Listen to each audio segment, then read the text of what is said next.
Hi everybody, it's Cantor Blatt, and I'm so excited to bring some Torah to your day. This week we're reading the portion of Pekudei. It is the fourth week that we are in, talking about the Mishkan, our traveling shul, our tabernacle that the Jewish people built and broke down and built again every time they moved in the wilderness for 40 years. So this is the fourth week, as I said, and so far we've been discussing its construction, the rods, the curtains, the fabrics, the decorations, everything that goes inside of the Mishkan is laid out for us in the last three Torah portions. And this week we conclude with describing the clothing that the leaders wore, that the priests wore, with their colorful robes and the bells that were on their robes. And after 4 weeks of details and specifications, something magical happens. They finish. And when the Mishkan is complete, the presence of God in the form of a cloud of glory descends upon the tent of meeting and fills the Mishkan. It's here that we are offered an alternative image of God.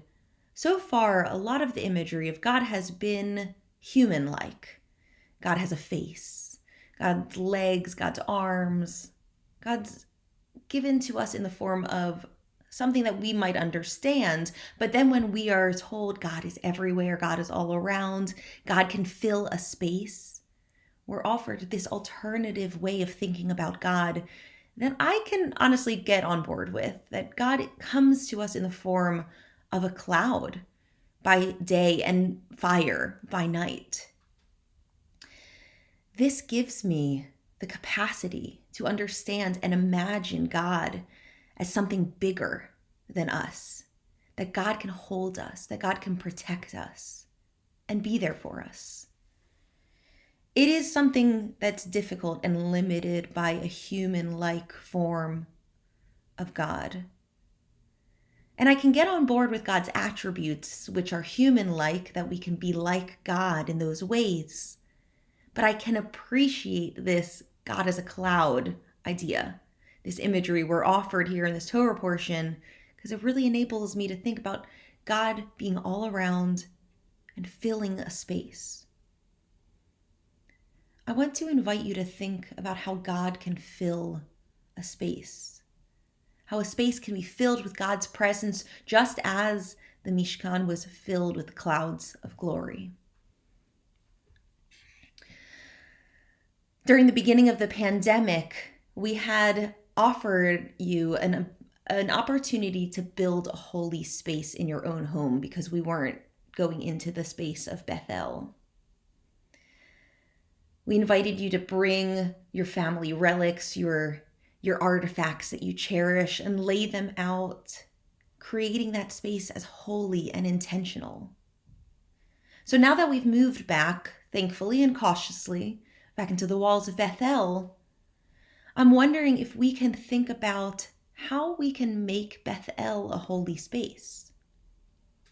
How can we fill it with God's presence? I think there are two obvious answers and many more, I'm sure.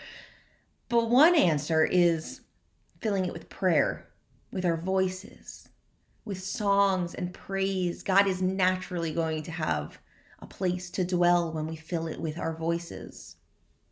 I think another way is coming together as community. When we support each other through the good times, through the tough times, this is when Bethel becomes a holy space, one in which God surely dwells. And just as Moshe and the Jewish people stood back and marveled at their finished Mishkan, we too can enter the walls of Bethel, look around, and marvel in the feeling it brings as we imagine God's presence all around us and inside of us. Shabbat Shalom.